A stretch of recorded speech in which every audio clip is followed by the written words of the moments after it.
Selamat malam atas perlindungan Tuhan Yang Maha Kuasa sehingga kita boleh berkumpul di tempat ini. Selamat malam. Assalamualaikum warahmatullahi wabarakatuh. Om Swastiastu, Namo Buddhaya, salam kebajikan, salam. Pertama-tama patut kita panjatkan kehadiran hadiratnya sehingga kita boleh berkumpul di tempat ini.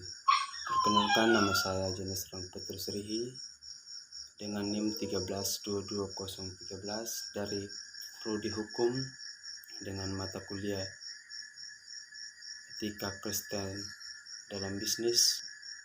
Pada kesempatan ini saya akan menjelaskan sedikit materi yang saya ketahui tentang mata kuliah Etika Kristen dalam Bisnis.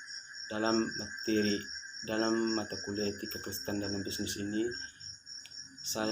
kita bisa mengambil kesimpulan atau melihat dari kitab-kitab, contohnya dari kitab Lukas 9 ayat 1 sampai ayat yang ke-10 yang berbunyi, belajar dari kisah Sakeus yang berubah. Dalam kisah Sakeus yang berubah ini ada dua fase kehidupannya yang sangat kita bisa lihat bersama. Yang pertama, fase 1 sebelum dia bertobat. Dalam fase ini ada dua isi. Yang pertama, dia itu sistemnya memeras kepada setiap masyarakat untuk membayar pajak. Yang kedua, setelah dia bertobat, dalam setiap bertobat itu dia memberikan semua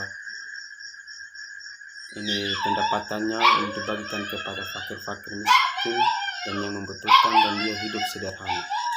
Selanjutnya, bisnis itu buta etika, buta segala-galanya kecuali uang. Dalam artian manusia atau masyarakat melakukan bisnis itu hanya semata-mata untuk mendapatkan uang tertentu tanpa harus melihat etika atau usaha yang mereka lakukan itu berguna atau bermanfaat bagi masyarakat, dan upaya yang mereka lakukan atau kegiatan yang mereka lakukan tersebut merugikan orang lain atau tidak.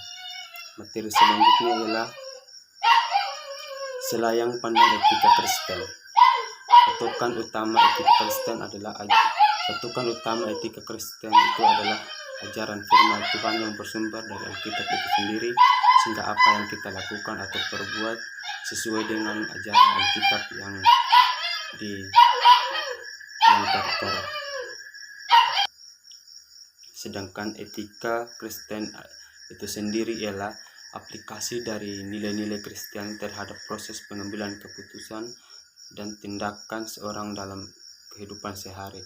Dalam artian kehidupan kita sehari-hari dalam melakukan sesuatu tersebut harus sesuai dengan nilai-nilai Kristiani yang bersumber dari kitab itu sendiri, sehingga apa yang kita perbuat atau lakukan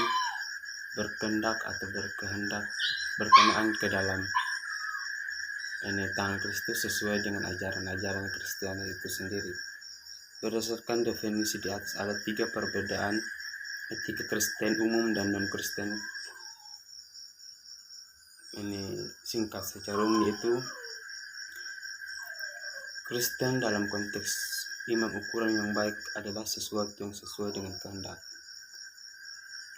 Etika Kristen hendaknya adalah transformasi hidup, yaitu dalam artian kita sebagai makhluk hidup mentransformasikan hidup kita sesuai dengan etika Kristen tersebut.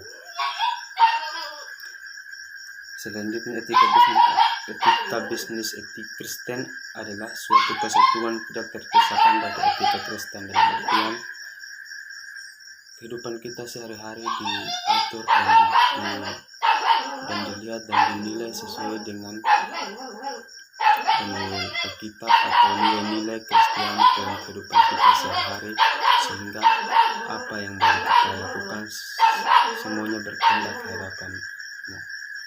Selanjutnya, dalam Matius, sekian yang dapat saya jelaskan. Kurang dan lebihnya saya meminta maaf.